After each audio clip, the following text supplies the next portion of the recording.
Hello बच्चों, आपका मेरे चैनल शिक्षा घर में स्वागत है।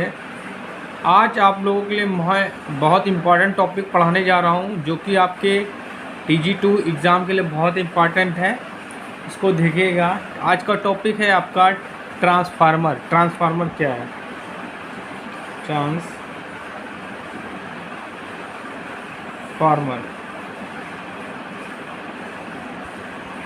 बहुत इम्पॉर्टेंट टॉपिक है बच्चों, इसको ध्यान से देखिए, समझिए।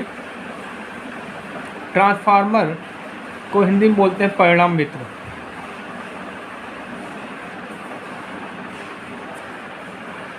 अब ट्रांसफार्मर क्या? What is transformer?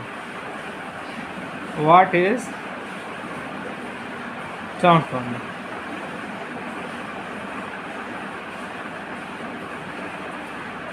देखिए, ट्रांसफार्मर क्या होता है? एक स्टैटिक डिवाइस है। क्या है ट्रांसफार्मर?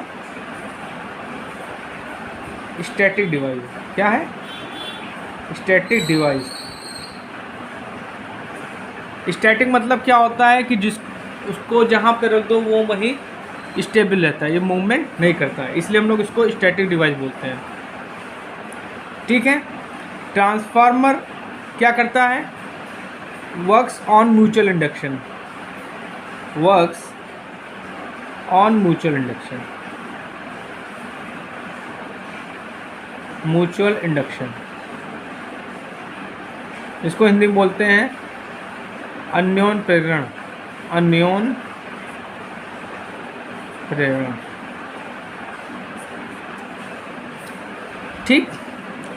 आपने क्या सीखा? ट्रांसफार्मर एक स्टैटिक डिवाइस है जो क्या करते हैं? म्यूचुअल इंडक्शन पे कार्य करता है।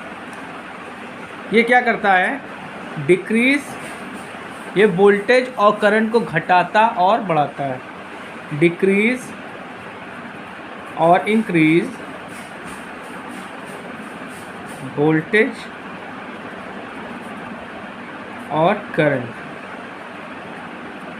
कहाँ पे? On fixed frequency. On fixed frequency मतलब आपकी फ्रीक्वेंसी फिक्स्ड होगी। ये क्या करेगा? वोल्टेज को और करंट को घटाएगा और बढ़ाएगा। अगला पॉइंट है, ये क्या करता है? पावर को ट्रांसफ़र करता है। ट्रांसफ़र पावर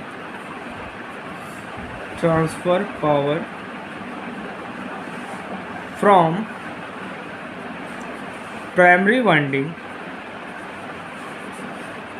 वाइंडिंग से सेकेंडरी वाइंडिंग को ये क्या करता है? पावर को ट्रांसफ़र करता है।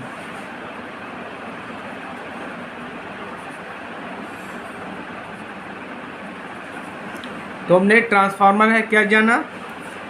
ट्रांसफार्मर क्या हमने जाना? ट्रांसफार्मर एक स्टैटिक डिवाइस है जो म्यूचुअल इंडक्शन पे कार्य करती है।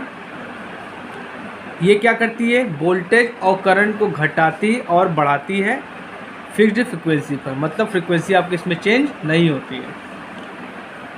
ये क्या करता है? पावर को ट्रांसफ़र करता है प्राइमरी वाइंडिंग से सेकेंडरी वाइंडिंग में। अब चलिए इसका थोड़ा सर्किट देख लेते हैं। इसका सर्किट कैसा होता है? देखिए, ये आपकी प्राइमरी वाइंडिंग है।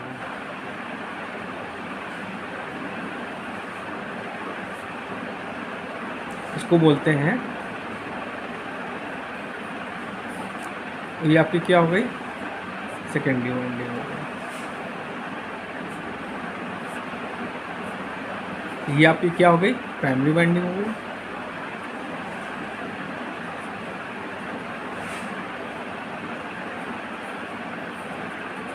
ये आपकी क्या हो गई? सेकेंडरी वाइंडिंग हो गई।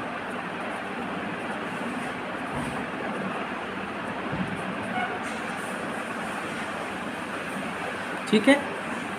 अब देखिए, इसके ये जो आपको दिख रहे हैं ये प्राइमरी वाइंडिंग के टर्न्स होते हैं, जिनको बोलते हैं N1। और ये जो आपको दिख रहे हैं ये सेकेंडरी वाइंडिंग के टर्न्स हैं, तो इनको बोलते हैं N2। यहाँ पे जो हम लोग सप्लाई देते हैं इसको बोलते हैं प्राइमरी। और जो यहाँ पे हमको आउटपुट मिलता है बच्चों, इसको बोलते हैं सेकेंडरी। ठीक। यहाँ पे जो हम लोग सप्लाई देंगे उसको बोलेंगे प्राइमरी सप्लाई, और ये आपको कहेंगे सेकेंडरी सप्लाई, या कह सकते हैं इसको बोल सकते हैं इनपुट, और ये आपका क्या हो गया, आउटपुट हो गया। ठीक।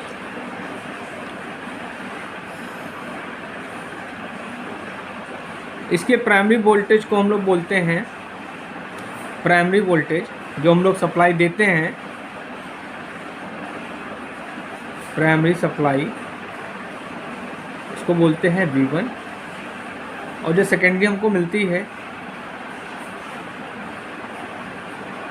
सप्लाई उसको बोलते हैं V2। प्राइमरी वाइंडिंग के टर्न्स को क्या बोलते हैं, N1। Primary winding turns N1 कहलाते हैं, और सेकेंडरी टर्न्स क्या कहलाते हैं आपके,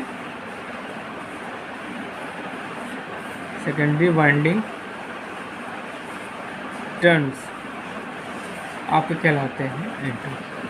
तो बच्चों आज हमने ट्रांसफार्मर क्या है ये पढ़ा। चलिए मैं फिर से बता देता हूँ, ट्रांसफार्मर क्या है। ट्रांसफार्मर एक स्टैटिक डिवाइस है जो म्यूचुअल इंडक्शन पे कार्य करती है। ठीक है, ये क्या करती है, वोल्टेज और करंट को डिक्रीज करती है फिक्स्ड फ्रीक्वेंसी पे, मतलब आपकी फ्रीक्वेंसी चेंज नहीं होगी। क्या करता है, पावर को ट्रांसफ़र करता है प्राइमरी वाइंडिंग से सेकेंडरी वाइंडिंग में। ठीक है, ये सर्किट हो गया इसका। ये आपका प्राइमरी वाइंडिंग के टर्न्स कहलाते हैं, इसको N1 बोलते हैं। ये सेकेंडरी वाइंडिंग के टर्न्स हैं, इसको N2 बोलते हैं।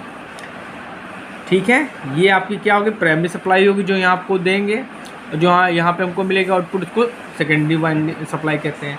इसको इनपुट बोलते हैं, इसको प्राइमरी को हम लोग इनपुट बोलते हैं, सेकेंडरी को हम लोग आउटपुट बोलते हैं। ठीक है, जो प्राइमरी सप्लाई होगी इसको हम लोग V1 बोलेंगे, या कह सकते हैं इनपुट, या कह सकते हैं इनपुट। और जो आउटपुट हमको मिलेगी सेकेंडरी, इसको बोलते हैं V-पुट, इसको V2 बोलते हैं। प्राइमरी वाइंडिंग के टर्न्स को N1 बोलते हैं, सेकेंडरी वाइंडिंग को N2 बोलते हैं। नेक्स्ट लेक्चर बच्चों एक बात और ध्यान रखिएगा, ये फैराडे के नियम को फॉलो करता है, फैराडे लॉ को फॉलो करता है।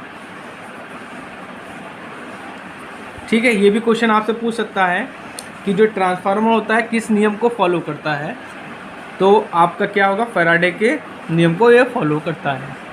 ठीक है, नेक्स्ट लेक्चर में आपको बताएंगे ट्रांसफार्मर कितने प्रकार के होते हैं, ट्रांसफार्मर में के क्या क्या पार्ट्स होते हैं। ठीक है, चलिए, और प्लीज़ मेरे चैनल को लाइक शेयर एंड सब्सक्राइब जो करिए, जिससे मैं आप लोगों के लिए अच्छे अच्छे ऐसे वीडियोस बनाता रहूं। Thank you.